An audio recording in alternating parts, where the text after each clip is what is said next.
This meeting is being recorded. Okay, hello everybody to this week's ISGC seminar talk. This week's speaker is Sofie Marie Koksbang.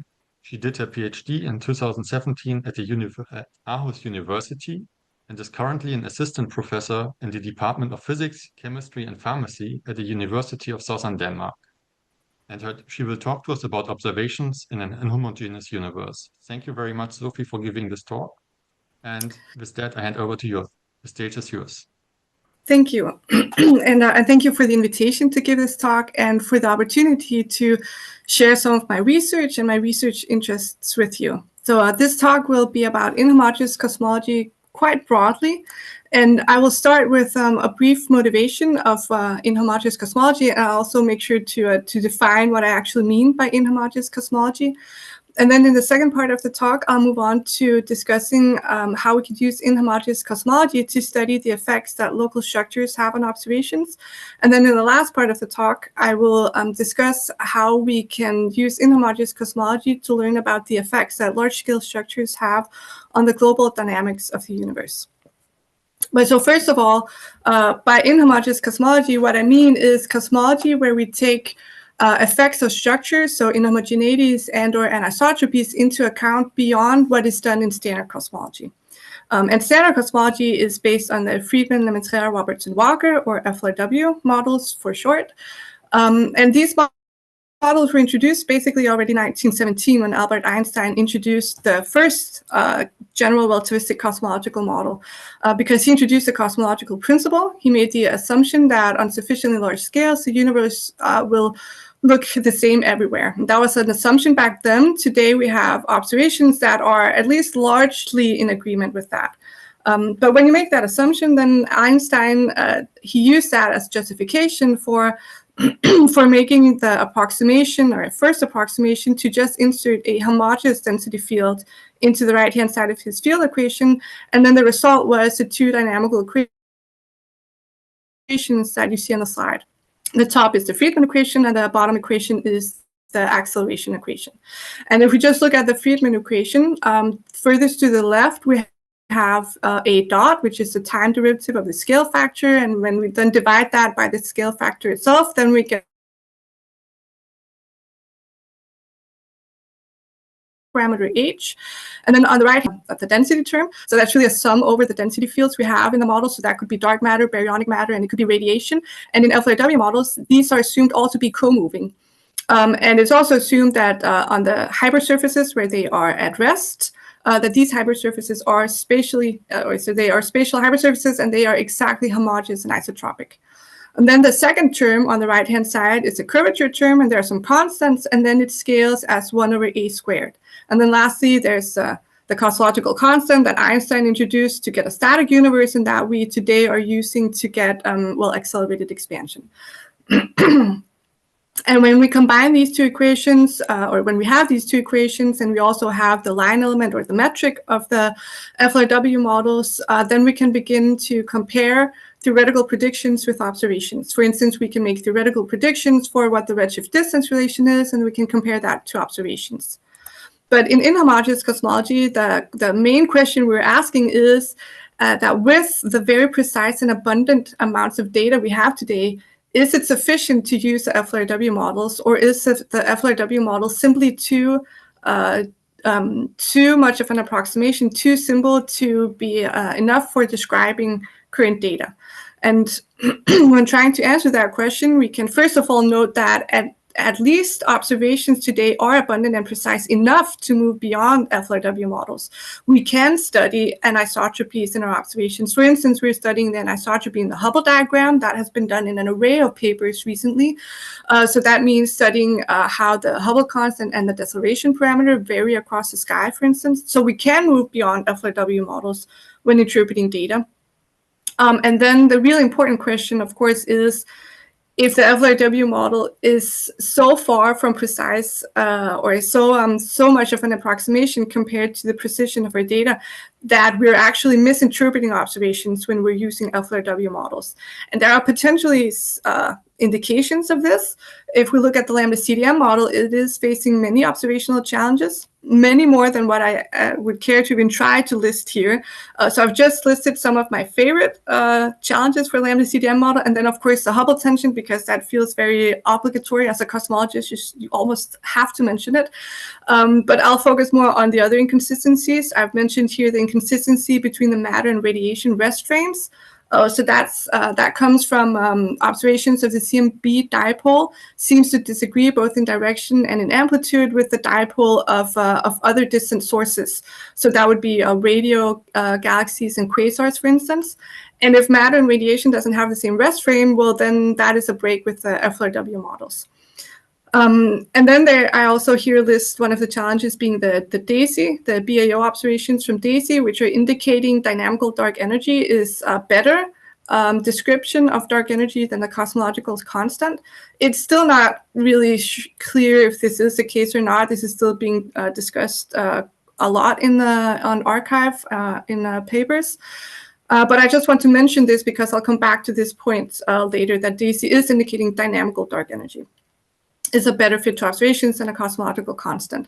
And then lastly, I'll just mention my currently very, very favorite challenge to the ΛCDM model, that when you combine CMB measurements with DAISY BAO measurements, then the best estimate for the sum of the neutrino masses becomes negative. And I think this really clearly emphasizes that as observational data is becoming more precise, the ΛCDM model is facing some challenges, because none of us really want the neutrino mass, I think, to be negative.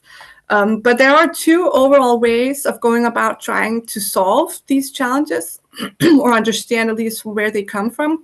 One line of research is like a particle field theory line of research, where you look at the content of the universe, looking at adding more types of dark energy or changing the way dark energy behaves so that it's, for instance, not a cosmological constant, but instead dynamical dark energy. So that's the main work that's done in standard cosmology. But then the other option is to go to inhomogeneous cosmology, where we're instead saying, instead of looking at adding more exotic components to the universe, maybe we should see if the data is simply just so precise that the effects that structures have in our universe and on observations are actually visible in data now. And by not taking them into account, we're misinterpreting observations. Maybe that is why the ΛCDM model is facing these challenges. But so for wanting to study that, to study if effects of structures can actually be relevant for solving the challenges of the ΛCDM model, we have to know how to relate effects of structures to observations, and that is quite complicated. So the FLRW model, standard cosmology, it has been developed over 100 years now. So for over 100 years, people have been developing how can we interpret observations using FLRW models. And in inhomogeneous cosmology, we're largely then starting from scratch, saying, what do we do if we want to interpret observations and not assume FLRW spacetimes? And the answer to that question depends very much on what scale you're considering structures. So you can consider the effect of structures from teeny tiny hypothetical dark matter particles all the way up to large-scale structures in the universe. And I do study the effect that structures on teeny tiny scales all the way up to large scales have on observations. But today I'll just focus on like large scale structures, astronomical structures, how they affect observations. But even if you concentrate just on large scale structures, you have different points of view or different ways of tackling how structures can affect observations. So there are at least you can split up clearly into two regimes. One would be looking at the local effects that structures have, and then the other regime would be to look at what is the global effect of structures. And so we'll look at local effects first and then move on to global effects afterwards. So historically, there have been a lot of studies into how local structures could affect observations. I'll mention a couple here on the slide. That I think are fairly interesting. So that have been proposed within the last 25-ish years. First there's a giant void scenario, which is I hope the the archive reference on the slide is the first reference to this. But so it's the giant void scenario was a scenario that was introduced right after the supernova data was presented in the late 1990s, indicating dark energy. It was pointed out that instead of adding dark energy to our models, we could also just assume that we were in a giant void. So that means that we were in a region of the universe that's underdense compared to the cosmic mean. So that was studied quite a lot for a decade or so, but it's not really a very favorite model at this point, mainly because that there are very specific observational signatures of living in a giant void that we don't see. So the only option for being in a giant void would be if we are very close to the center of that void, which breaks the Copernican principle, which cosmologists do not like to do. So the giant void scenario is not particularly favored at this point, but it has resurfaced in a new version where people are now studying if maybe a small underdensity can account for the Hubble tension. And people disagree on that. So there are some papers, I've listed a couple, that clearly conclude that no, that cannot be the case. Small underdensity cannot help us with the Hubble tension, but other papers, including one that was put onto arXiv today, is saying that yes, actually maybe a small underdensity could resolve the Hubble tension. So that's still not clear. But my main point with highlighting these two examples is that besides being somewhat sporadic, they're also very, very scenario specific. So these attempts at looking at the effects that local structures can have on observations, they're very specific to one scenario, like specifically wanting to interpret supernova data or specifically wanting to solve the Hubble tension and specifically doing that through a local giant void or underdensity. If we really want to get somewhere in inhomogeneous cosmology, we need more general frameworks that we can use to study just general scenarios of how structures can affect observations without having to specify the very specific data set or very specific scenario we want to study. And within the last 4 years, there has been some very interesting new developments in terms of obtaining such a general framework. And specifically, I want to highlight cosmographic expansions. So cosmographic expansions is just Taylor expansions, typically in the luminosity distance. And typically, you would use the redshift, or at least as a default, would be using the redshift as an expansion parameter. So the top equation here is a Taylor expansion, where we've just added the first 3 terms of the Taylor expansion of the luminosity distance. And the coefficients, DL1, DL2, and DL3, well, how they look will, of course, depend on the specific cosmological model you're using. But I've written 3 equations showing DL1, DL2, and DL3, where they've been written in a way so they look like, so they take the same form as they have in FLRW spacetimes, where, for instance, the first coefficient is C over the Hubble constant. Here I've made it scripted to remind you that, well, we could, of course, always recast our coefficient in this way without defining beforehand what we actually mean by this Hubble parameter. So it could be a generalized version of the Hubble constant. And in the same way, we can make generalized versions of the deceleration parameter and the jerk parameter and the curvature parameter, which you see as Q and J and R. And then we just need to know, well, okay, then what is the expression for these generalized parameters in a general space-time? And that has actually been identified. That was shown in the paper from 2020 by Esther Heinesen, where she showed that you can write these parameters for general space-time as shown on the slide. Now, and I'll just mention that this is just one version of a generalized cosmographic expansion that can be used in inhomogeneous cosmology. There are also other versions. I've mentioned some of them on the slide here. But I'll stick to this one, this specific version of the generalized cosmographic expansion, because that's the one I've actually worked with myself. But okay, so as Heinesen, she introduced this scheme, and it's valid for general spacetimes. So if we look at just the top equation, just focusing on the generalization of the Hubble parameter, then you see there are 3 terms now. The first term is the expansion rate, and it's a local expansion rate, which would, in FLRW spacetimes, it would just be the Hubble constant. But here we then have that it is the local expansion rate, which will depend on where we place the observer in our cosmological model. And then the next term is a shear term, and it is projected with these E vectors, and these E4 vectors are just a spatial direction vector. So they represent the line of sight. So these terms will depend on not just the observer position, but also what direction the observer is looking in. And that's also the case for the third term, where the A is the acceleration of the fluid.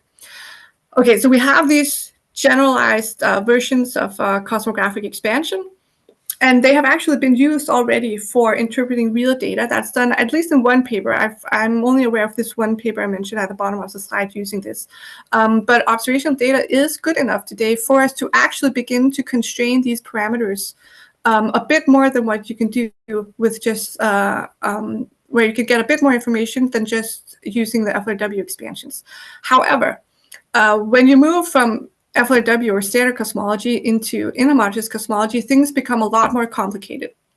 It's not just that we get all these extra terms that you see, it's also that everything has to be understood from scratch. Everything has to be analyzed from scratch. So for instance, when you're making a Taylor expansion, there are two things you really want to be aware of, and that is the radius of convergence and the rate of convergence of your Taylor expansion. So I'll just remind you that when you have a Taylor expansion, then the radius of convergence, that is like the threshold value. So that, for instance, when a redshift is below the radius of convergence and it's below the threshold value, so that inside or below this value, the Taylor expansion is a good approximation or approximates the underlying function. But when you go outside the radius of convergence, it no longer does so. No matter how many terms you add, it's not going to be a good approximation of your function.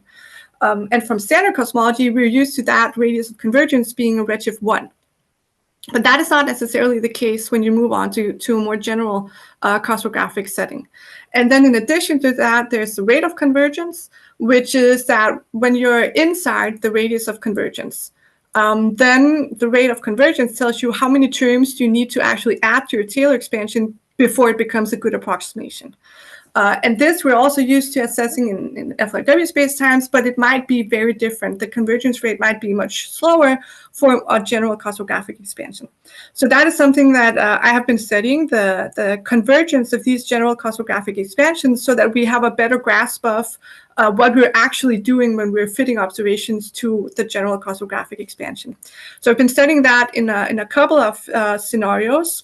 First, I've studied it using Lemaitre-Robertson and Bondi models together with a visiting researcher, Asher B. Modan. So LTB models, they are spherically symmetric dust solutions to Einstein's equation, where you have the opportunity also to add a cosmological constant. The line element is the first equation you see on the slide, so it looks very much like the FLRW line element, but the scale factor, I've now capitalized it to indicate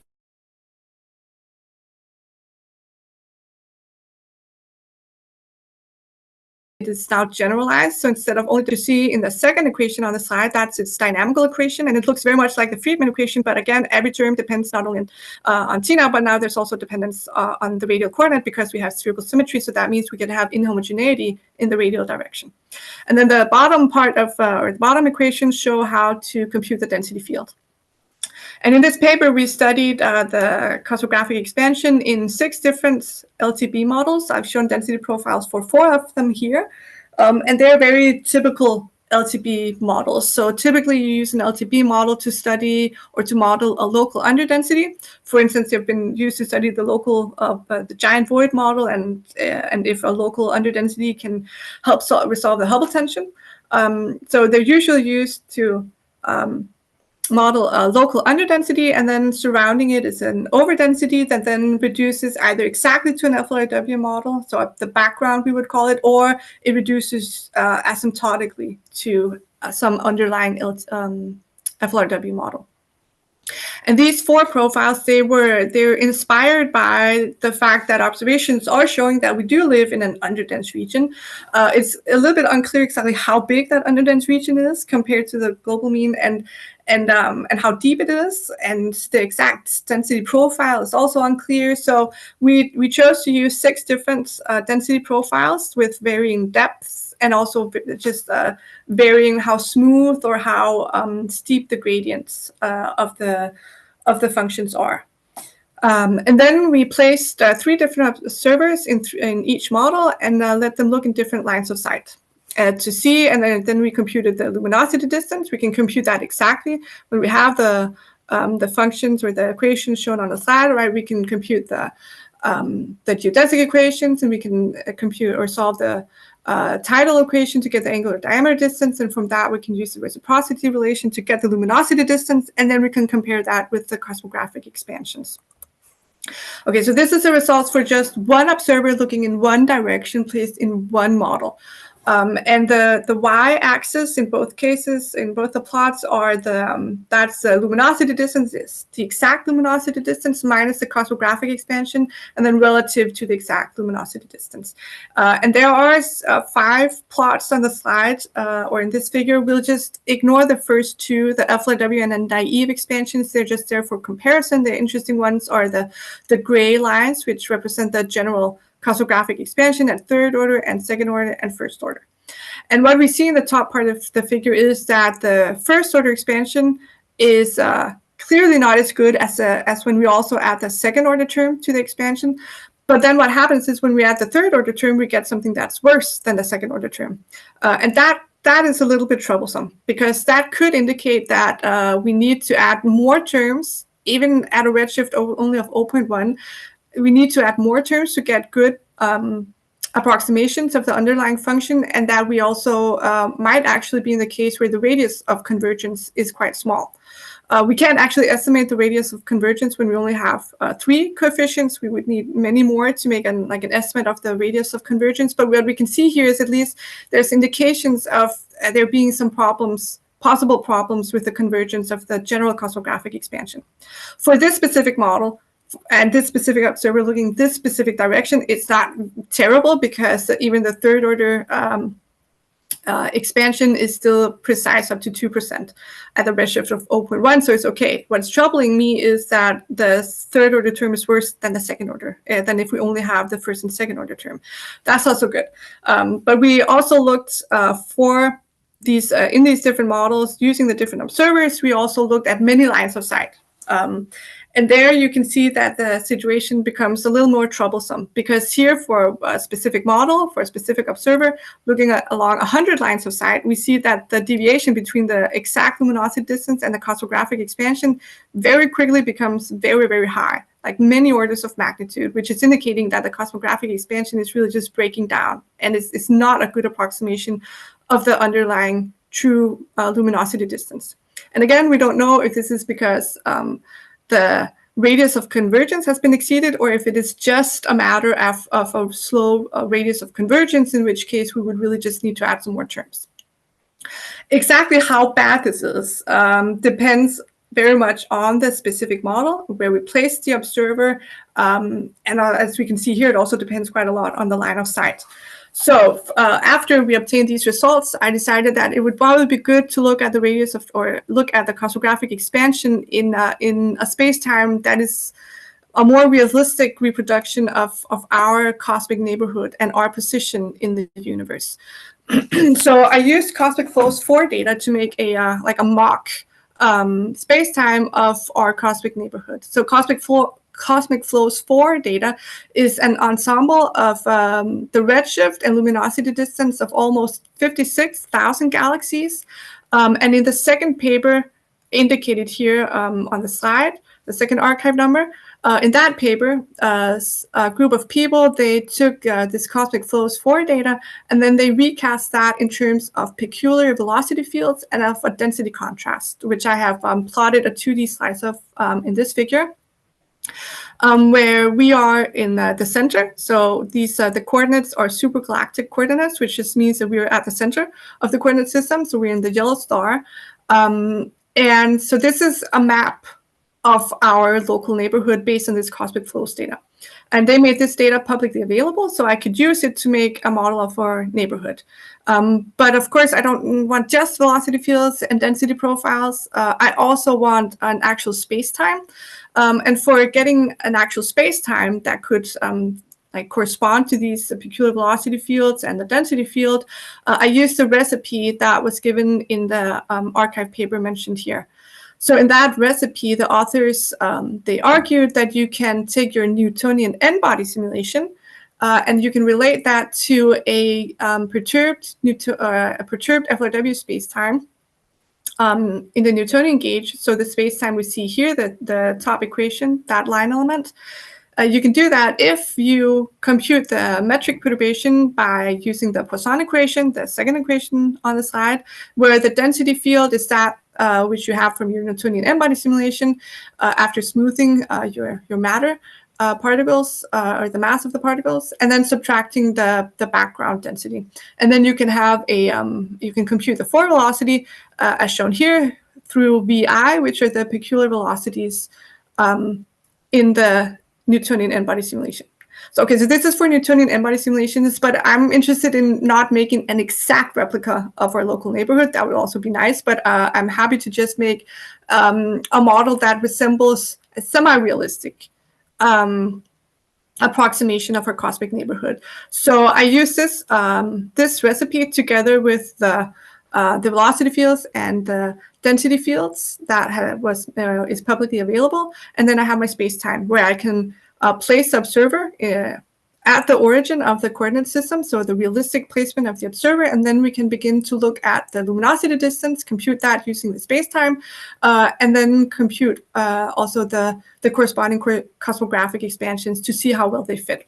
And just taking one almost fiducial line of sight. It's not completely random. I, of course, chose this because it shows some issues. But in this slide, or in this figure, what you see is there are 6 lines, and then there's also just a line indicating 0. But there's 6 lines, and they are bunched together 2 and 2, and that's because I actually studied 2 versions of this model based on the Cosmic Flows 4 data. And that's because the peculiar velocity fields and the density field were computed in 2 ways. The one way is where the individual galaxies were used to map into peculiar velocities and density fields, and then the other method was where the data was first grouped into about, I think, 37 groups of data. So that's a slightly smoothed version of the model that you get, and then density fields and peculiar velocity fields were computed and also made publicly available. So I had these 2 versions of the model that I could look at. And as we can see, the results are almost the same, or at least they're qualitatively the same, regardless of whether we use the ungrouped or grouped data. So that's indicates some robustness in the results. And what we see mainly here, what is the take-home message is that the first order expansion is much more accurate, a much more better approximation of the luminosity distance than if we add a second order term, which is again much better than if we add a third order term. So that indicates that also for this realistic model, there is an issue with the convergence of the cosmographic expansion. But this is, of course, only along a single line of sight. It might be like an outlier, so it's important to make sky maps and see what does the observer see if the observer looks over the entire sky. So that's what we see here. So again, it is the relative difference between luminosity distance and the cosmographic expansion, only a third order here, and then at different redshifts. And at the redshift of 0.002, that's okay. So the fluctuations there are at 6-7%, or the error there is about 6-7%. And that's, of course, not great. But this is also a very crude model that I made. So we can attribute this to possibly being just like numerical inaccuracy. So that's not particularly troublesome. But it becomes troublesome when we go to higher redshifts, where at redshift 0.015, we see that we're up at like 17% in error, and at redshift 0.03, we reach 50%, and redshift 0.05 is 100% in the darkest regions. And it is fairly big patches of the sky where we have this very strong disagreement between the exact luminosity distance and the general cosmographic expansion. So what this overall shows us is that we really have to be careful when using cosmographic expansions, or the general cosmographic expansions, careful in ways that we didn't have to be when we were just using FLRW expansions. This doesn't mean that we can't use the cosmographic expansions. The fact that they're not, that there's this seemingly lack of convergence doesn't mean that the expansions are useless. It just means that we have to be very careful about smoothing our data at an appropriate level. So if we smooth this more, then if we smooth it sufficiently enough, well, then the third order cosmographic expansion would become good. Okay, so that's what we just have to be aware of, that we have to start smoothing our data to a scale that fits the level of approximation we're making with the Taylor expansion. So it adds some inconvenience and extra work when we're using this general cosmographic expansion. But I do think it's well worth it, because if we, for the same model, so for us in a semi-realistic model of the universe, if we're looking at the sky, then we see that the fluctuation in this effective Hubble constant is about 19%. The deceleration parameter is about, is it 4,000%, and the jerk parameter, which is 1 in FLRW in the ΛCDM model, it also varies hugely across the sky, and the same does the curvature, which is 0 in the ΛCDM model. So we do see that all this information, that's a lot of information, and it's information that is lost when we interpret observations using FLRW models in standard cosmology, and it's information that we could learn something from. And moreover, it's information that if we aren't aware of this skewness in these variations across the sky, then we risk that, especially if we're interpreting observations that don't cover the sky in a fair way, then we risk misinterpreting observations.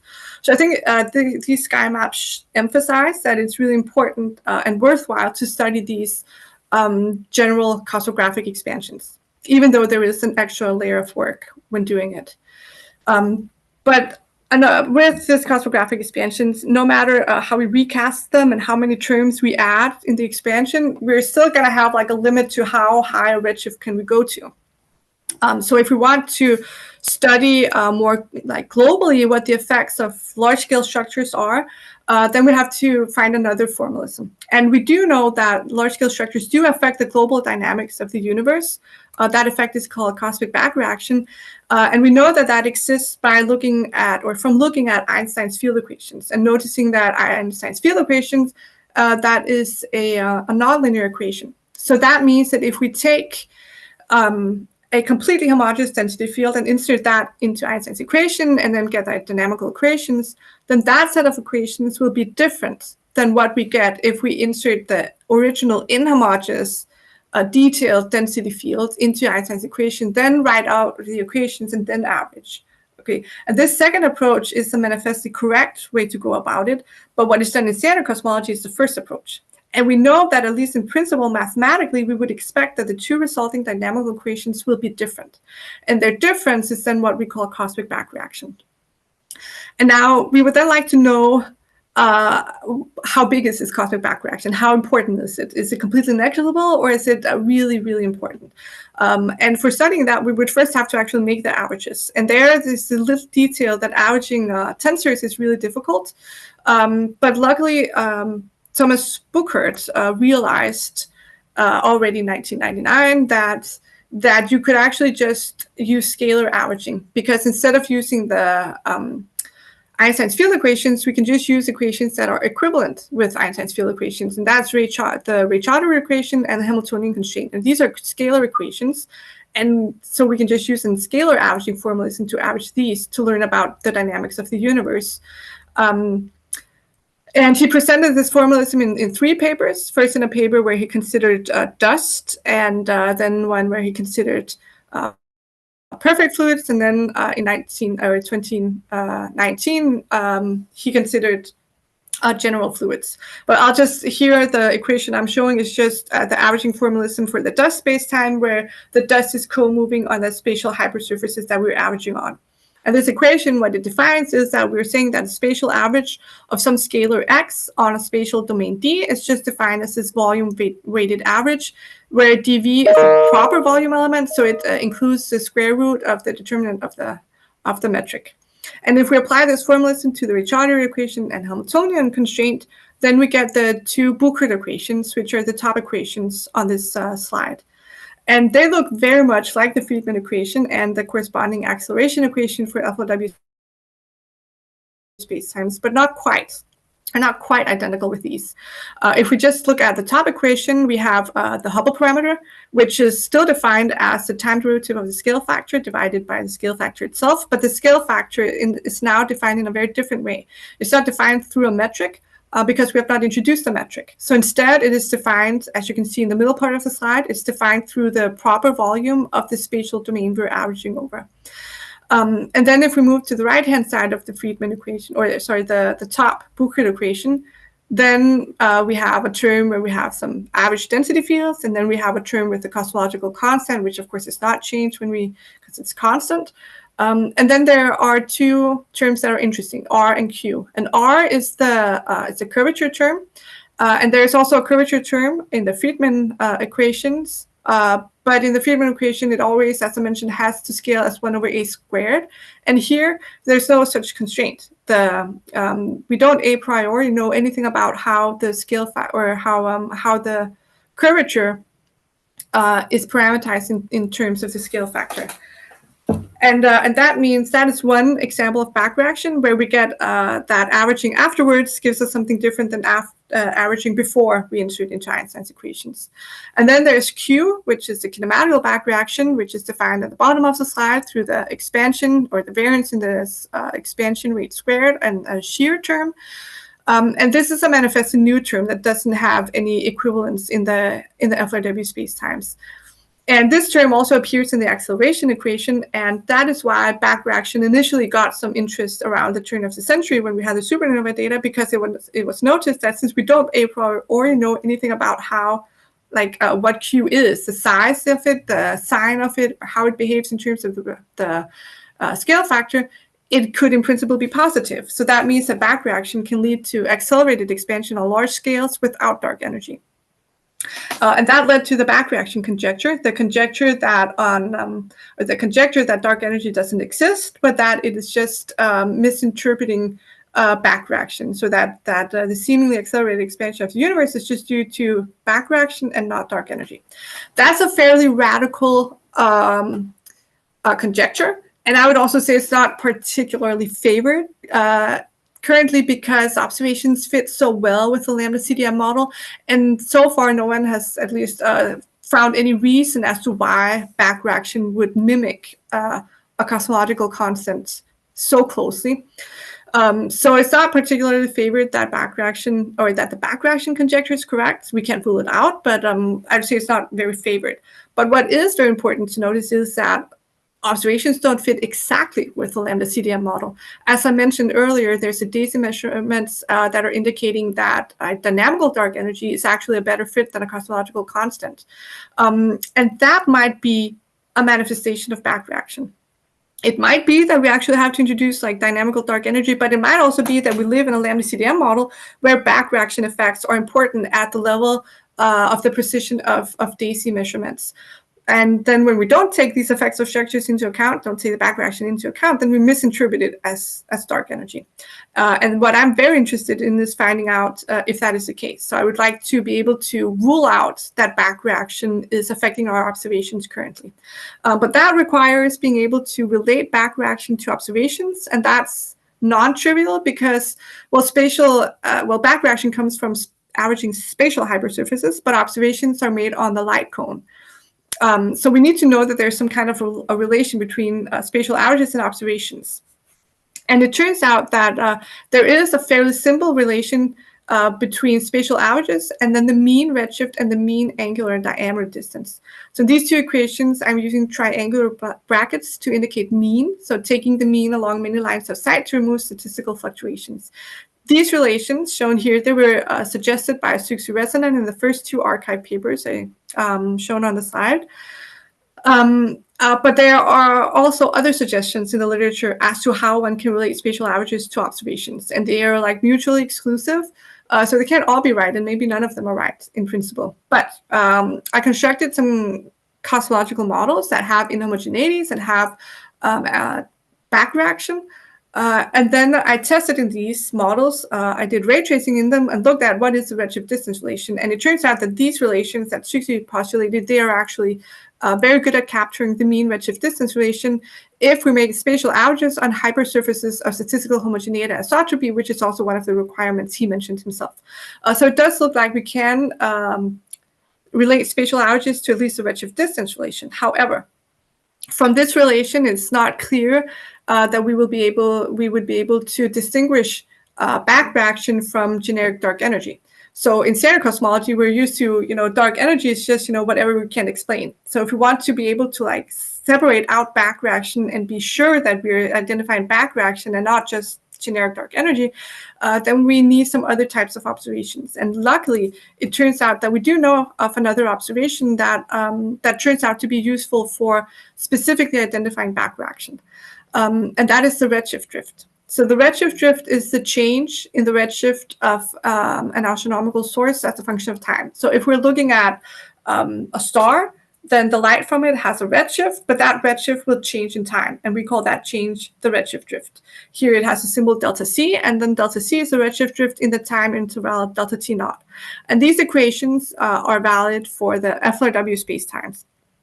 And if we look furthest to the right, we see that the sign of the redshift drift depends on whether there's accelerated expansion or decelerated expansion between emission time and observation time. So that means that in standard cosmology, at least, the sign of the redshift drift will be like a clear, direct measurement of acceleration or deceleration. But then I'm what's interested in seeing how does this look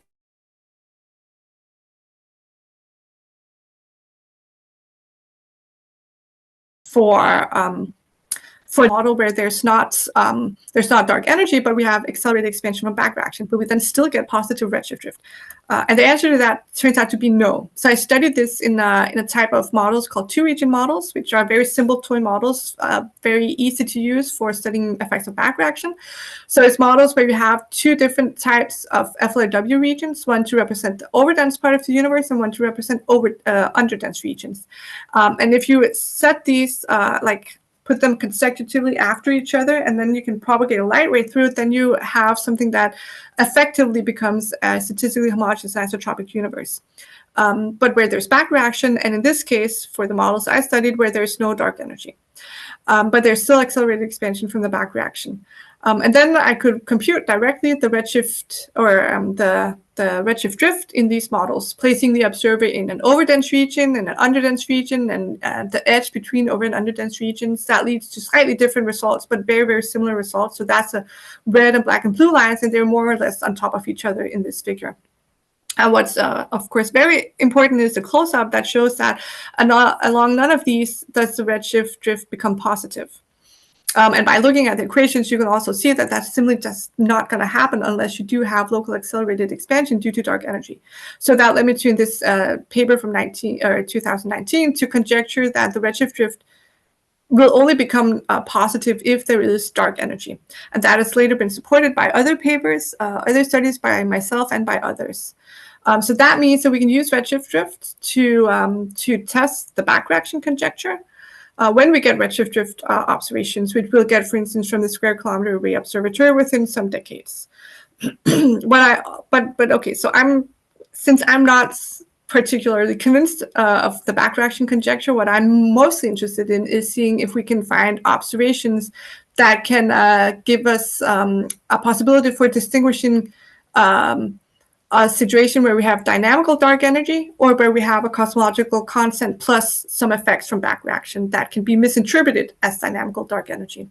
And it turns out that we can actually also use redshift drift for studying that. And we can use the bottom equation, or the equation shown in the bottom of the slide, for studying that. For what this equation says is that the mean redshift drift is not equal to the drift of the mean redshift. And the drift of the mean the mean redshift drift is what we would observe. That is the redshift drift along many lines of sight, where we have taken the mean to remove statistical fluctuations. And that is what we actually observe. And that is not equal to the drift of the mean redshift, which would just be the time change of the mean redshift. But it is a drift of the mean redshift that we can recast in terms of the effective Hubble constant and Hubble parameter at the time of emission, so that we get a equation that looks like, I'm sorry, my computer is saying low battery. I think it is, I'm just going to check that it is plugged in.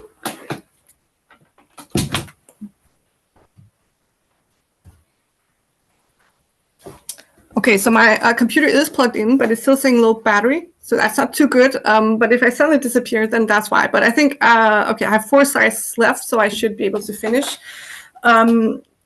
what we think we measure, if we're just using like standard cosmology, then we think that with the redshift drift measurements, we're measuring the Hubble constant and the Hubble parameter at the emission, at the time of emission.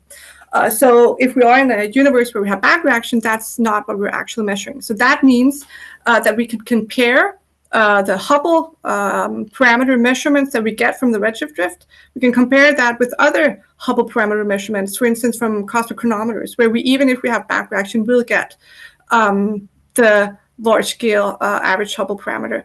If we compare those and then get a mismatch, then we can say that, okay, that is a sign of backreaction, because there should not be a mismatch if we are in standard cosmology, but we would get a mismatch if there's backreaction. So that means that with redshift drift, we can qualitatively constrain backreaction. We can use redshift drift to test the backreaction conjecture, and we can use redshift drift possibly combined with other types of observations. We can use it to see if there are signs of smaller amounts of backreaction. If we want to more specifically constrain, quantitatively constrain backreaction using observations, one thing I think we're missing is that we need some a priori theoretically based parameterizations of backreaction in terms of the scale factor. Because if we have a know-how or have like a theoretical justification for believing that backreaction as a function of the redshift is given in a certain way, then we can insert that into our equations and into our observations and constrain backreaction in a way where it's separated from generic dark energy. So I've been looking into the possibility of obtaining parameterizations for backreaction. And for that, I've been using, again, these two-region models. So two-region models are really families of models, right? Because if you change the specific details of your underdense and or overdense region, or the fraction of the overdense and underdense region at a given time, then you get a different version of your two-region models. So these are like a families of models. So I took some two-region models in a family of models and looked at the backreaction. And for this slide, I'm showing the curvature as a function of the redshift. And then I gave that data, this synthetic data, to a symbolic regression algorithm, in this case, AI Feynman. And then I wanted to see if it could give me a symbolic expression that accurately reproduces data points, so that I could have a symbolic expression for the curvature and backreaction in terms of the scale factor, or effectively the redshift. Now, as you can see here, I was not entirely successful. And more importantly than what you can see here is that when you go outside the training region to higher redshifts, or using other models in the family that weren't trained on, then you get very poor results. So this indicates that for this attempt, at least, I wasn't successful. But I still think it's a very interesting line of work, a very interesting way of using symbolic regression and trying to get parameterizations of backreaction. So I wanted to study the use of other publicly available symbolic regression algorithms for to see if some of them would be better at finding expressions that were better at extrapolating beyond the training region. But I met a problem there, which was that there are many available, publicly available symbolic regression algorithms, and it's not clear which one of them would be the best for my data a priori without testing them at all. Some of them are easy to install, some of them are quite difficult to install, in my opinion, and they all have like their own specific dependencies, often not the same ones. So you need like more versions, different versions of TensorFlow for different algorithms. Some even use deprecated versions of TensorFlow, and so on.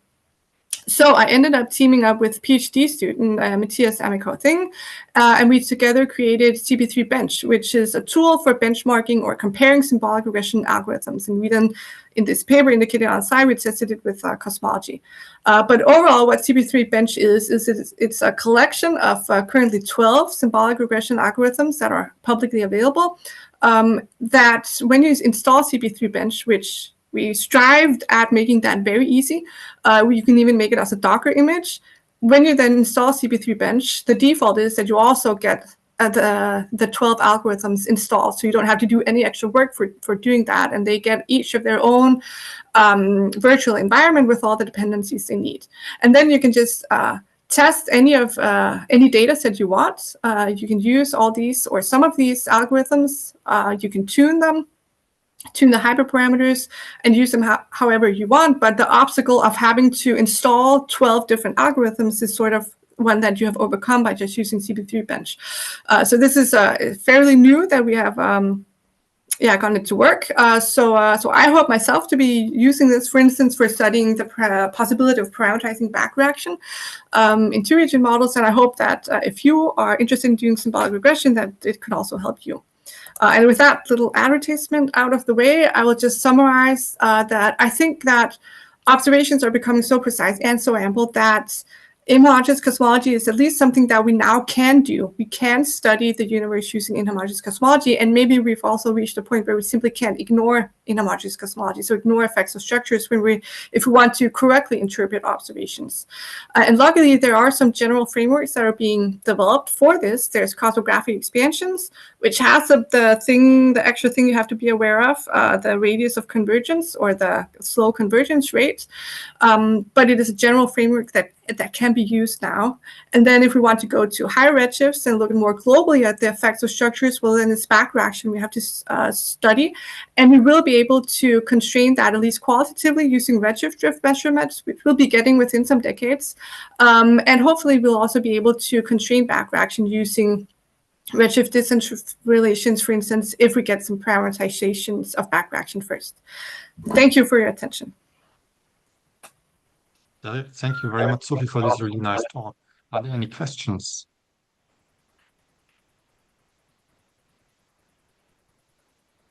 Maybe I can start with one. Actually, I personally am quite interested in multi-messenger astrophysics and also cosmology. What would you expect if you can add, for example, at some point, some gravitational wave observations or neutrino observations into the mix? In which aspects would it help, or what could it improve?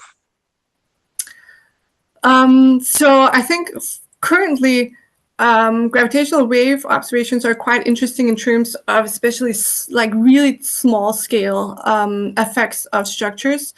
I have this line of research where I'm looking at how individual dark matter particles could affect light so that it doesn't move on null geodesics. But this is an effect that it looks like it would actually be even bigger for gravitational waves. So that means that in principle, we could possibly use gravitational waves to put strong constraints on the particle qualities of dark matter, for instance.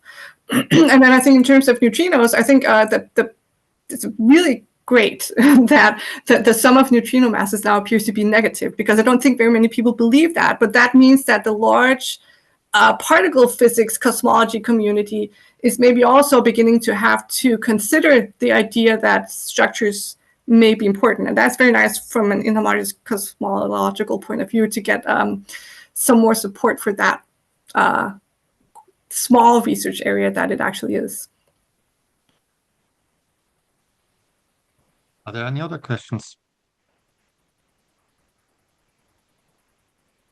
I think also my computer might shut down just suddenly because it seems to not be registering that it is plugged in. Okay, then I would suggest maybe that we end the official session here. Yeah. Thank you very much again for this talk, and we transit to the unofficial session. Yes.